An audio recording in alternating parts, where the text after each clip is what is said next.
talk about, I like how you describe yourself as a New York day or Singapore day.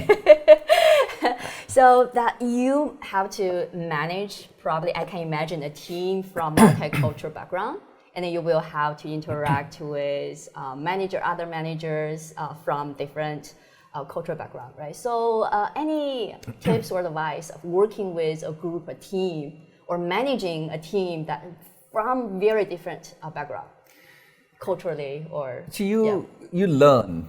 You learn as you travel, you learn as you live in different countries, and you learn as you work with people from different countries. So when I look at my team currently, we have people in Singapore, Shanghai, New Delhi, Mumbai, Hong Kong, Sydney, Tokyo, and you have to obviously be able to work with different people. Yeah. And the cultures do matter. So one good thing is, I would say in a large organization, you have a combination of the corporate culture and the values that the firm drives, and then you have the local culture, which is the country. Yeah.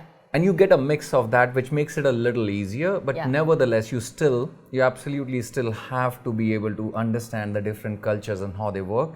And a lot of it again comes with being mindful about the cultural differences when you travel and you work with people from different countries. Yeah. Yeah, I have a very good friend who also worked for the same company in Shanghai office. So he always say that capital never sleeps. Well, if the capital sleeps, things go wrong. Right, yeah. On the New York point, I'll give you an interesting anecdote, which is obviously a while back. So I joined the firm 15 years ago, back in 2009. And I met one of our risk persons in New York in 2011.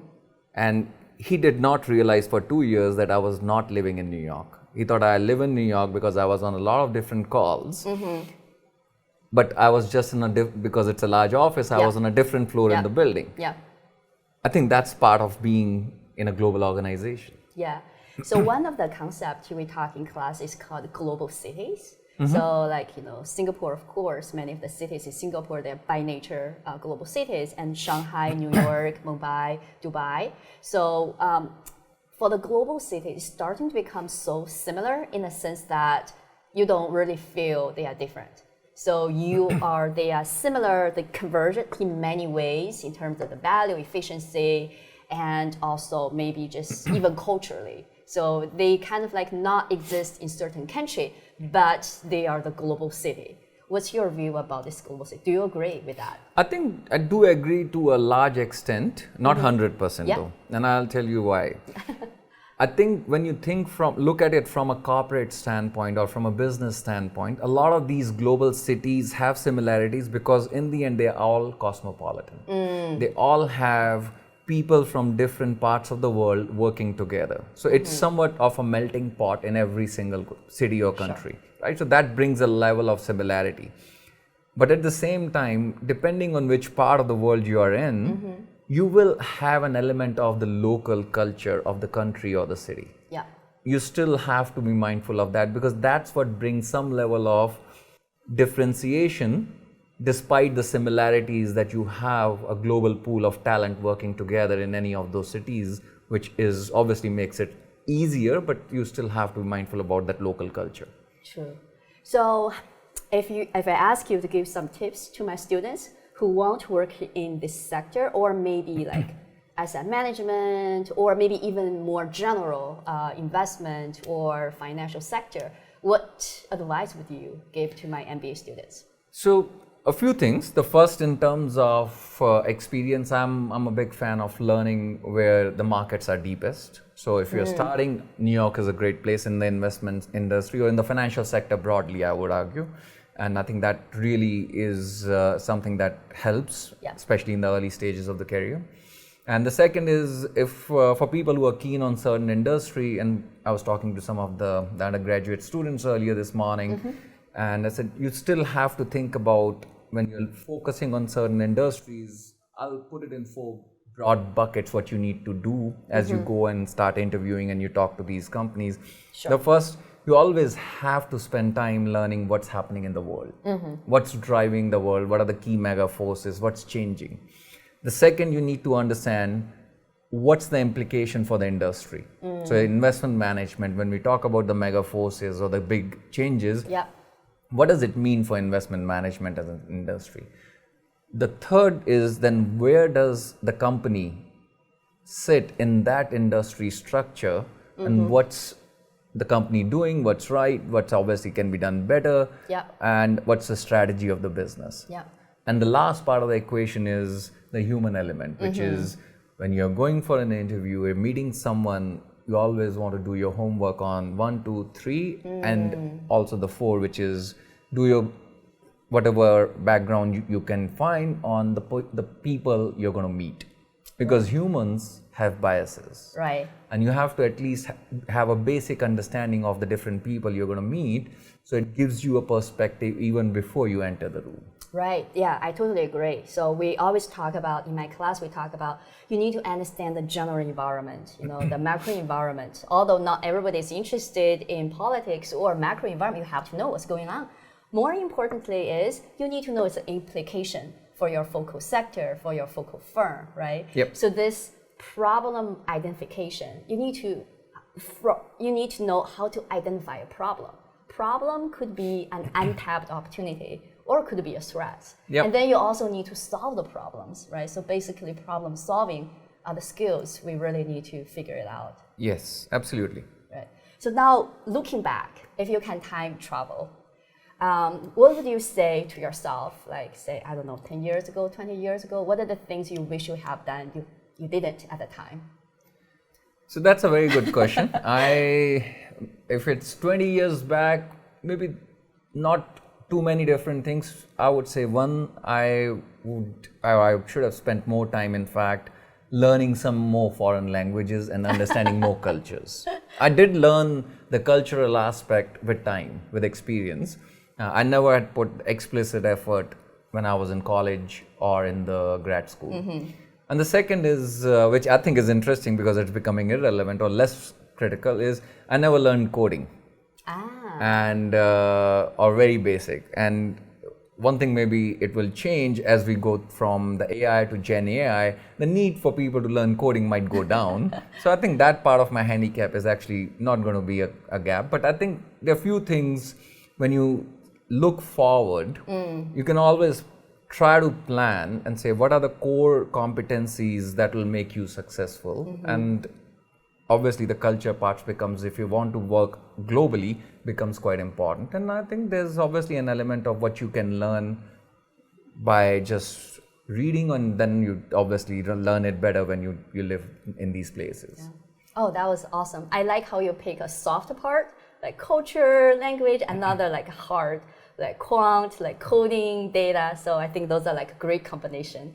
But speaking of the coding, right? So we all know that AI, artificial intelligence, seems like it's going on. It's going to be impactful for sure, for the good and for the bad, right? So what are your perspective about this? What are some of the potential opportunities? What are the potential things that we need to be worried about or need to be prepared? So overall, I'm extremely positive. I think the emergence of Gen AI is going to be a huge positive because this is one force which can, to some extent, neutralize over time all the other forces on the inflation front. Yeah. So Gen AI is going to be deflationary, where decarbonization, globalization rewiring, demographics, those are inflationary forces right now. So I think long term it has a significant benefit. It does pose some threats, and obviously the most important one that keeps coming up in questions is, does it have potential to replace humans in the cognitive workforce? Yeah. I'm not convinced on that thought process right now. I do think it can absolutely take away some part of what I do on a day-to-day basis, including things like checking hundreds of emails or doing some basic work or putting some basic information together that can be easily synthesized using a LLM. So I think there's going to be opportunities in terms of enhancing productivity. Yeah. But the ability to understand and work with it becomes critical in that case. Right. And specifically in countries, I would say this is more of a developed country phenomenon where you are seeing the demographics and the aging in the societies and the slowdown in growth of the workforce, I think Gen AI actually helps, because then the demographics is no more a challenge. You can actually complement a lot of your workforce with Gen AI. I think the question which I don't have an answer for is, what does it mean for some of the emerging markets with very strong demographics and very young populations which are growing? Yeah. And how does this play out over time? I'm not 100% sure on that, and I'm not sure if the politicians and the governments are fully clear on what the policies should be going forward on the back of it. Right, that go back to our beginning discussion about the regulation. Right? How will this regulation policy shift the direction, right? So, but again, the implications to different sector and then different firm, different industries is going to be different. It's absolutely true. I'll give you an interesting example. So in Singapore, I chair a non-profit organization called Generation, which actually focuses on reskilling of people in their mid-career. So 30s and 40s, if someone loses a job, how do you reskill?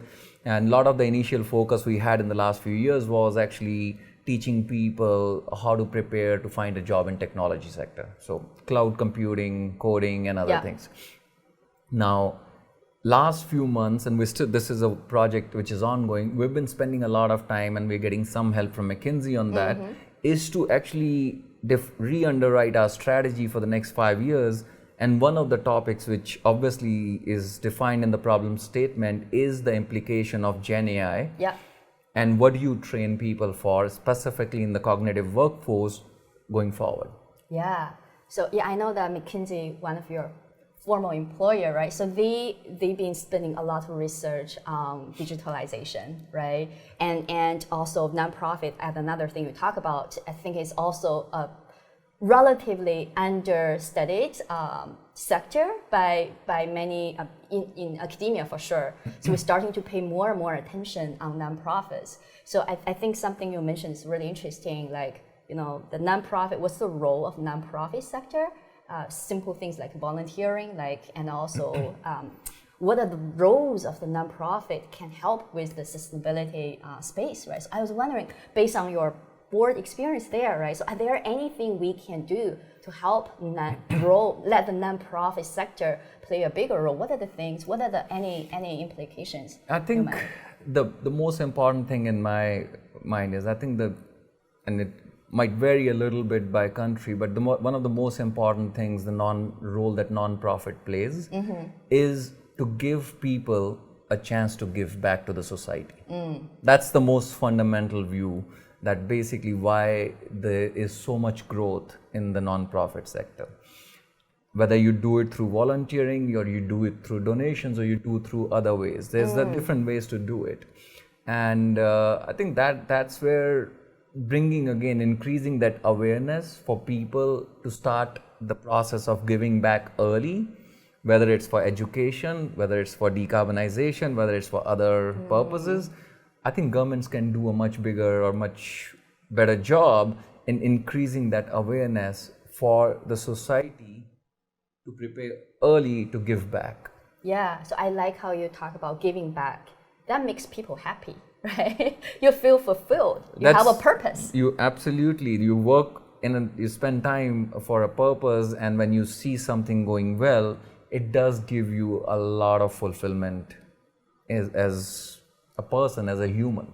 Yeah, wow, that is amazing. Wow, we learned so much through the conversation. Thank you so much. I'm sure my students will benefit a lot. Thank you. Thank you It's so a pleasure. much. Yeah, thank you.